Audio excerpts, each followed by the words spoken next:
అరే ఇప్పుడు ఎటు పోతున్నావు నువ్వు? పోతే పోయేటప్పుడు నాకు కలుసుకుంటావు. దుకాణంలో పోతావు కదా, హోటల్ దుకాణంలో పోయినప్పుడు ఏమన్నా సామాన్ అక్కడ ఉంటే నేను చెప్తా. నువ్వు పోయినప్పుడు ఇంత రాగా తీసుకురారా.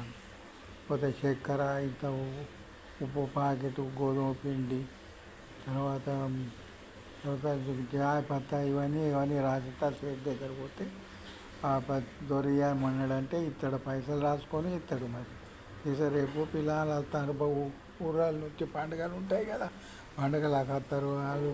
వాళ్ళకి అన్నీ చేసి పెట్టాలి కదా, ఊరు నుంచి వస్తారు. ఆయన నౌకలు చేస్తారు, అది చేసి చూడలే అలాగ మంచిగా చూసుకోవాలి.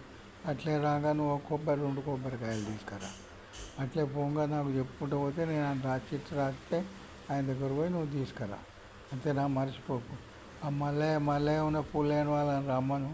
రేపు ఏదైనా అక్కడ ఉంటే రావాలి అక్కడికి. అంతేనా, కోరు అవన్నీ నాట్లు అవుతున్నాయి కదా, పోయి చూస్తురా లేదా ఇంట్లోనే వంట. అదే మంచిగా చూసుకోరి, గట్లు దిగకుండా. సరే, అప్పటికి వచ్చి కలిసి అవన్నీ తీసుకు